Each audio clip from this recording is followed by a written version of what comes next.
Shalom kudisenga ubuhoke karibu mu ijambo ry'Imana. Imana ikugirire neza. Turakwakiriye wowe wakanze subscribe, uri agaciro kandi uri ingenzi. Imana iguhe umugisha. Nawe utarakanda subscribe uje ari ubwa mbere, nawe uri agaciro, uri ingenzi kuri iki gicaniro cy'ijambo ry'Imana. Karibu rero nawe tuganire ijambo ry'Imana, ijambo ryubaka ubugingo bw'umuntu kandi kubaka umuntu w'imbere. Reka tubanze dusenge.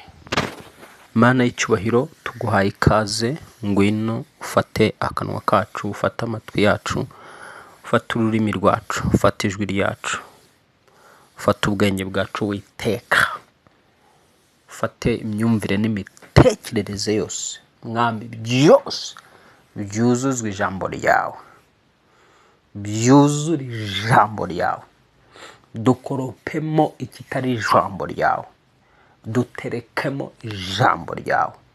Uwiteka, nkoropamo ikitari ijambo ryawe, koropamo buri wese uje kuri senga ubuhoke ikitari ijambo ryawe. Mwami, twese icyarimwe uduterekemo ijambo ryawe. Muri aka kanya ngwino uganire na buri wese uri hano kuri senga ubuhoke, kwa jina la Yesu Kristo. Ijambo ryawe ribona umwanya mu bugingo bwa buri wese wo muri twe. Ijambo ryawe ribona umwanya mu bitekerezo bya buri wese wo muri twe. Ijambo ryawe ribona umwanya mu marangamutima, mu bushake, mu mutimanama, kuri buri muntu wese uje hano. Mwami, umwuzuza ijambo ryawe, umukamuremo amagambo atari ijambo. Mu izina rya Yesu Kristo mugapfa akazuka. Amen. Duheruka kuvuga yuko ugomba kubaka ubuzima bwawe mu ijambo.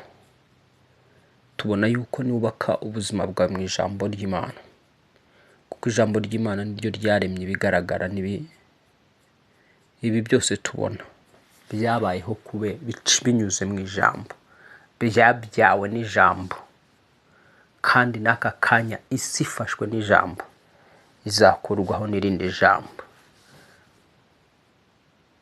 Kororoka kw'abantu kwabayeho biciye mu ijambo, kuko handitse ngo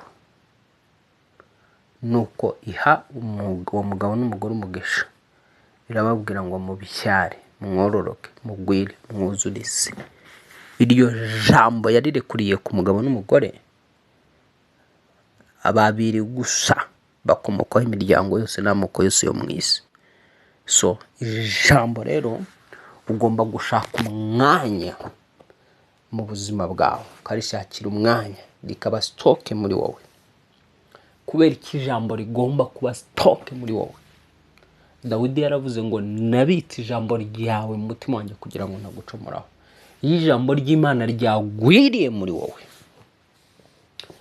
rikagwiza imbaraga no kumenya kose, nta myuka yapfa kugukiniraho. Kuko Yesu ubwe yaravuze ngo umuntu ntatungwa n'umutsima gusa, ahubwo atungwa n'amagambo ava mu kanwa k'Imana. Amagambo ava mu kanwa k'Imana ni iki? Ni ijambo ryayo. Ijambo ryayo rero ribona umwanya muri wowe. Yego, birashoboka bitewe n'ibintu ubwonko bwawe bwagiye busevinga bubika. Mu bwonko bwawe no mu bitekerezo byawe hatari ahantu ubika ijambo ry'Imana. Ndagusengera kugira ngo amaraso Yesu Kristo akubura umwanda wose, akubura ibintu byose biri muri sirivo yawe, biri mu bitekerezo byawe bitari ijambo ry'Imana bisibwe. Ijambo ry'Imana ribona umwanya mu bitekerezo byawe. Ijambo ry'Imana ribona umwanya mu bugingo bwawe. Tugiye kuganira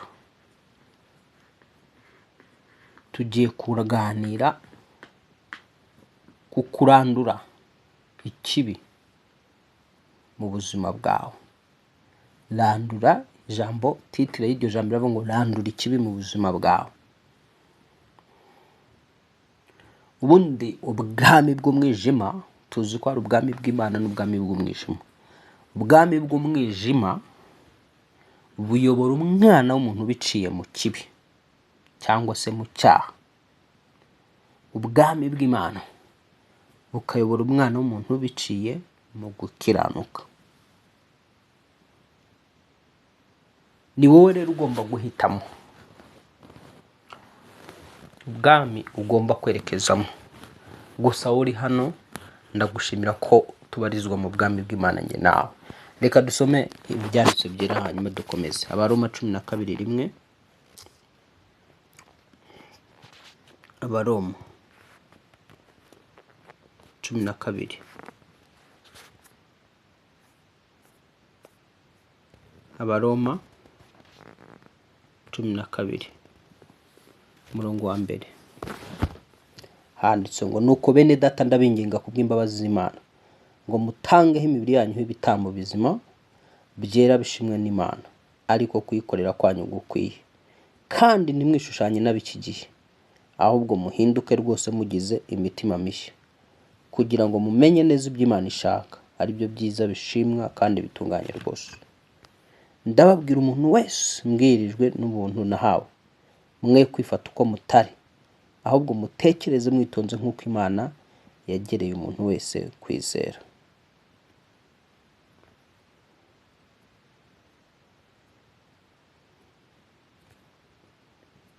Urumva iri jambo ukuntu rivuze. Ijambo ritangiye ritubwira ngo utangeho imibiri yacu nk'ibitambo. Gutanga umubiri wawe ugahinduka igitambo kizima gishimwa n'Imana.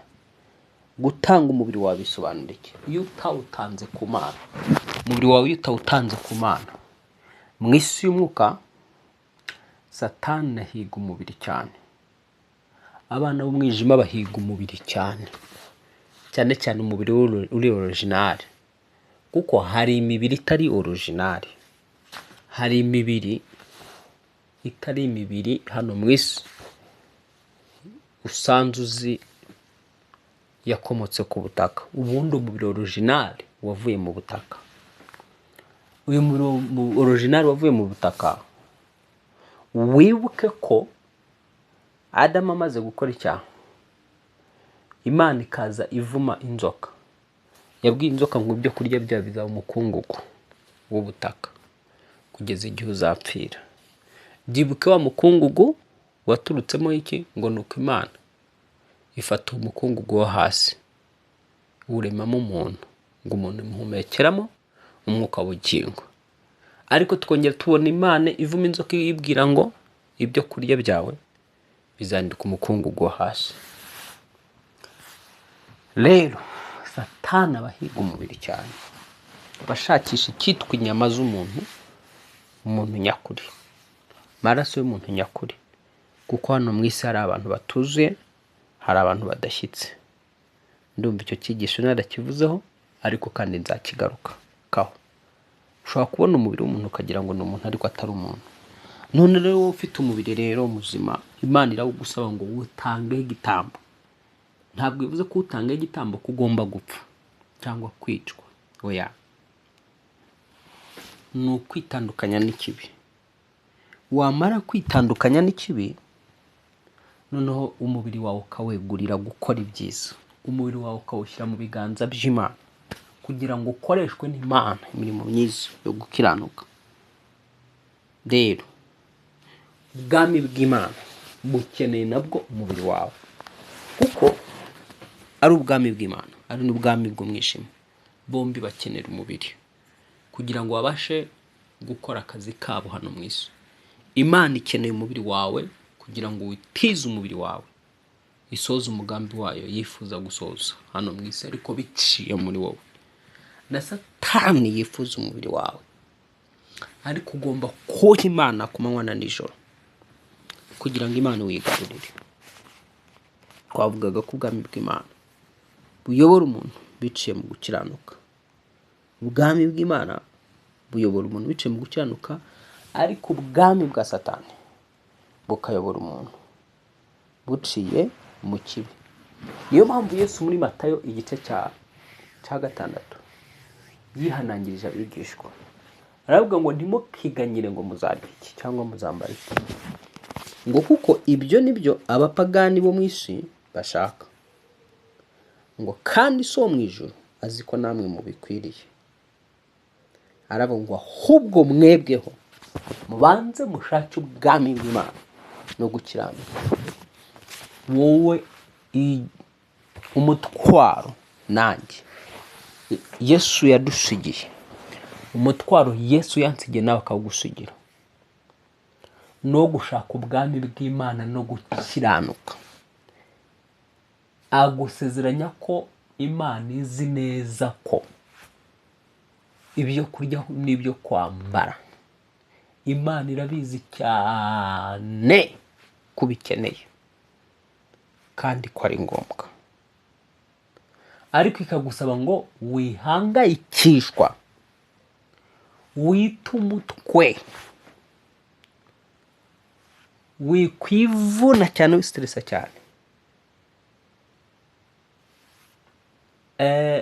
utekereza iby'ubu bugingo ngo uzarya icyo uzambara iki. Ahubwo tekereza cyane ubwami bw'Imana, shaka ubwami bw'Imana no gukiranuka. Imana iragusezeranya ngo nushaka ubwami bw'Imana no gukiranuka, ibindi ushaka bizaza ari inyongera. Mpamvu rero ibintu bicuramo mu barokore no mu basenga ntubona impinduka, ntabwo bashyira imbere ubwami no gukiranuka, bashyira imbere ibintu byo mu isi, gukiranuka kuko azaba nyuma. Ntabwo Imana igushaka muri uwo murongo wo kubutera iryo, irashaka ko uneshesha icyiza, icyiza kikanesha ikibi. Nyatangiye bwo ngo ubwami bw'umwijima buyobora umuntu biciye mu gukiranirwa, ubwami bw'Imana buyobora umuntu biciye mu gukiranuka. Niyo mpamvu Imana ikubwira ngo shaka ubwami bw'Imana, mu yandi magambo shaka gusabana na guverinoma y'ijuru na leta y'ijuru, shaka kubana n'ubwami bw'ijuru. Noneho numara kubushaka wabwinjiyemo, shaka gukiranuka ko muri ubwo bwami. Noneho numara kubona gukiranuka ko muri ubwo bwami, urabubonye ubutunzi bw'ubwami, kuko ijambo ryavuze ngo mushake ubwami bw'Imana no gukiranuka, ibindi byose bizaza ari inyongera. Hari igihe dushira imbere inyongera ugasanga ducuramishije ibintu, ugashaka ibintu ariko ubwami bw'Imana butarakugeramo. Reka ubwami bw'Imana buze muri wowe, bunesha ikibi, bwimike icyiza, bwimike amahoro. Ubwami bw'Imana n'ubwami bw'amahoro. Ndagusengera kugira ngo ubwami bw'amahoro bwururukire mu mutima wawe no mu bugingo bwawe. Ndagusengera kugira ngo gukiranuka kose kwinjire muri wowe kubwo bwami, ariko kandi nanjye ninsengera kugira ngo gukiranuka kose kwinjire muri njyewe kandi nisange mu bwami. Ngombwa rero ko ugomba kurandura ikibi mu bugingo bwawe. Niba ushaka ko Satani atakugiraho ijambo, niba ushaka ko abarozi batakugiraho ubutware, niba ushaka ko abana b'umwijima batakugiraho ubutware, urasabwa kurandura ikibi muri wowe, urasabwa gukuraho ikibi muri wowe. Ugakuraho ikibi ni ugukomeza guha ikaze Satani mu buzima bwawe, ni ugukomeza guha ikaze abadayimoni mu buzima bwawe, ni ugukomeza guha ikaze abana b'umwijima mu buzima bwawe. Ni ngombwa rero ko ikibi ukirandura muri wowe. Kuri wowe ushaka intsinzi, rwanya ikibi, randura ikibi, kive mu buzima bwawe. Yes, birasaba kugira ngo urandure ikibi kikava mu buzima bwawe. Igihe kibi cyose kitazaranduka, reka dusome Abakorinto ba kabiri igice cya 13 umurongo wa 7. Abakorinto ba kabiri igice cya 13 n'umurongo waho wa 7. Ngo nuko ndasaba Imana kugira ngo mutagira ikibi mukora, ahubwo nukugira ngo mukore neza nubwo twasa n'abagabo. Ni Paulo yandikira Abakorinto aravuga ngo ndasaba Imana kugira ngo mutagira ikibi mukora, kubera ikibi gihagarariye se kibi. Igihe cyose se kiba kubonamo ikibi, kubonamo icyaha, akomeza kugukurikirana yumva kuri we, ariko ntabwo uri we. Randura ikibi rero mu buzima bwawe gite kure yawe. Wimike ubwami bw'Imana no gukiranuka kwabwo, niyo nzira y'intsinzi, niyo nzira yo kunesha. Petero wa mbere 3:10 haranditse ngo kuko byanditse ngo ushaka gukunda ubugingo bwe no kubona iminsi myiza abuze ururimi rwe rutavuga ikibi n'iminwa ye itavuga iby'uburiganya. Kuri wowe ushaka ibyiza, kuri wowe ushaka umugisha w'Imana, urabwirwa ngo wowe ushaka impinduka, urabwirwa ngo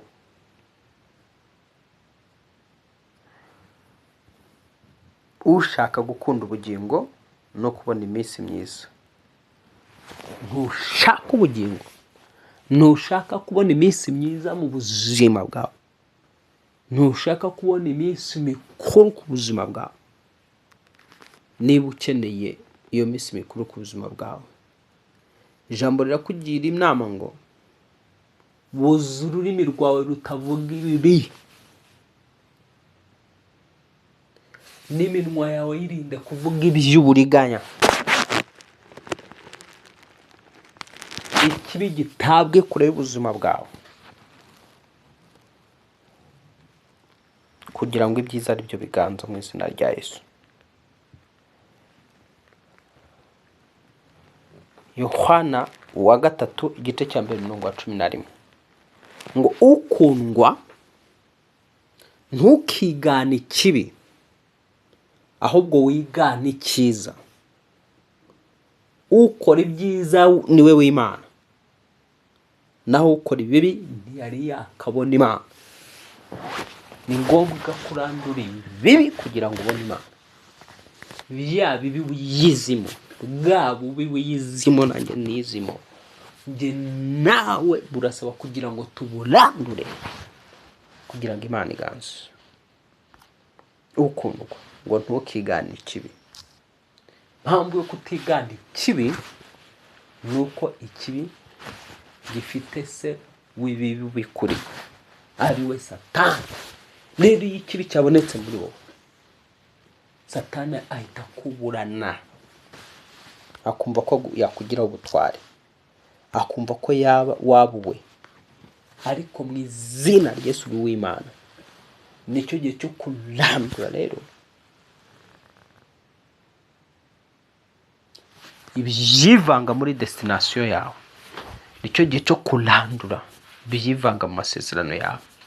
Nicyo gihe cyo kurandura ariko kandi n'ikibi kiri mu bugingo bwawe. Nicyo gihe cyo kurandura ikintu cyose cyatuma Satani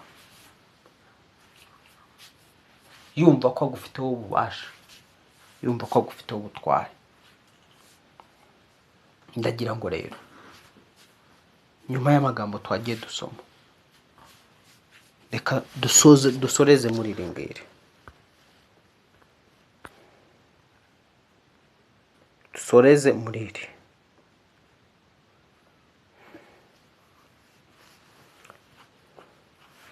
Dusoze ijambo, dusoreze muri ibi,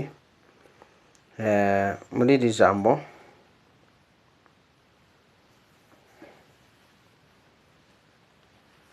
Tito wa 2:8 handitse ngo n'ijambo ryawe ribe rizima ritariho umugayo, kugira ngo umuntu uri mu ruhande rw'ababisha amwara atabonye ikibi yakuvuga.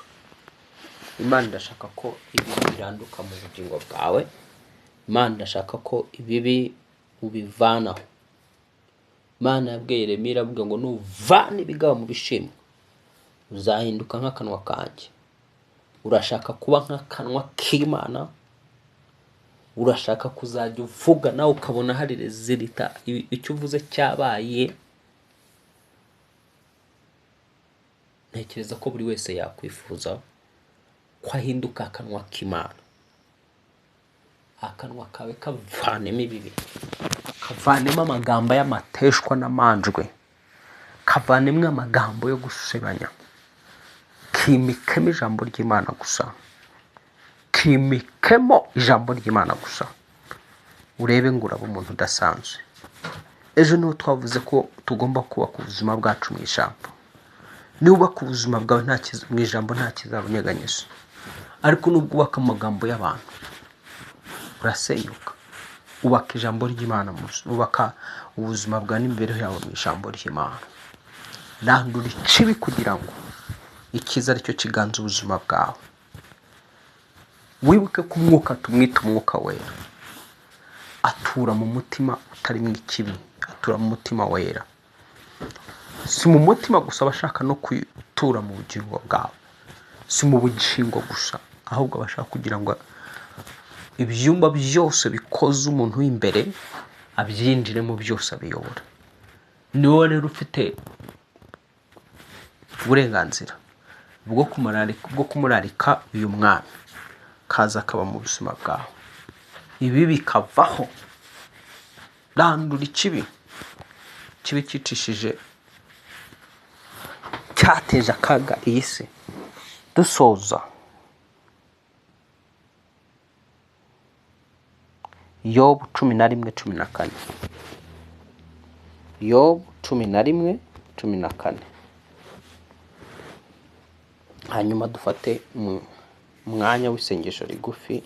Nubwo hano kuri Ubeho tutahasengera, hari igicaniro cy'amasengesho cyihariye cyitwa isengesho ribohora official. Uhite ugenda kandi uzasanga y'amasengesho ubwoko bwose butandukanye. Ukore subscribe kugira ngo iki gicaniro cy'amasengesho cy'isengesho ribohora ntikikagucike, kuko turahasengera cyane bishoboka kandi benshi bahaboneye umugisha.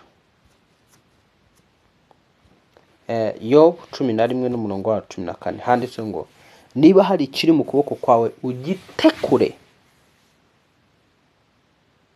Niba hari ikibi mu kuboko kwawe ugire guteye ugitekure, kandi wowe kwemera gukiranirwa kuba mu rugo rwawe. Niba hari ikibi ugitekure, niko Imana ikubwira. Takura ikibi, irabikubwira kubw'inyungu zawe. Ntabwo yifuza kuhomba, ntinejejwe no guhomba kwawe, ntinejejwe n'akababaro kawe n'agahinda kawe.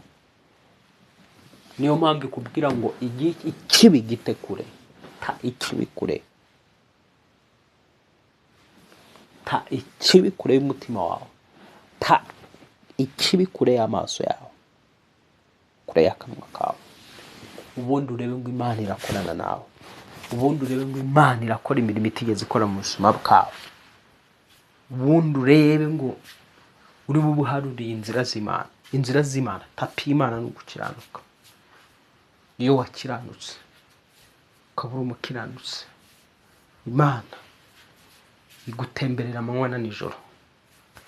Imana irakugendera uko bukeye n'uko bwije iyo uri umukiranutse wayo.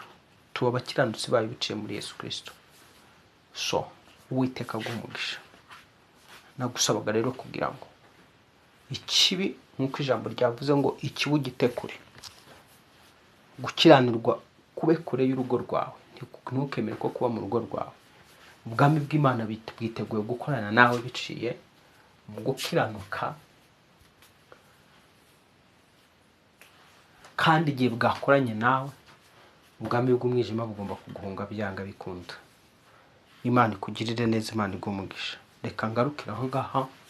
Nakagaruka hano kuri Ubeho. Kuba utarakanda subscribe, ikande, hanyuma ujye ku isengesho ribohora, ku gicaniro cy'amasengesho cyitwa isengesho ribohora, ubane natwe mu masengesho ya buri munsi. Ntuzigera wicuza. Uyu munsi dushatse kugira ngo twigishe amagambo adakakaye, atagoye kumvikana, ahubwo twitanze ibyo kurya. Buriya ni ngombwa ko umubiri urya ibiryo bitandukanye. Ejo ushobora kurya igitoki, ejo ukarya kawunga, ejo ukarya ibijumba, ukarya imyumbati, niyo mpamvu iri jambo turizanye ryo kurandura ikibi ukagita kure yawe. Nyuma yo guta kure yawe, ubwami bw'umwijima bugahunga. Igihe kibi cyose wagitaye kure y'ubuzima bwawe, menya ngo ubwami bw'umwijima bugomba kuguhunga. Ikibi rero kibe kure y'amaraso yawe, kibe kure y'ibitekerezo byawe, ikibi kibe kure y'imyumvire yawe we n'amarangamutima yawe, ikibi kibe kure y'amagambo uvuga, ahubwo ikiza ari cyo kiganza muri wowe. Ijambo ryavuga ngo ushaka ubugingo bwe, ushaka kubona iminsi myiza,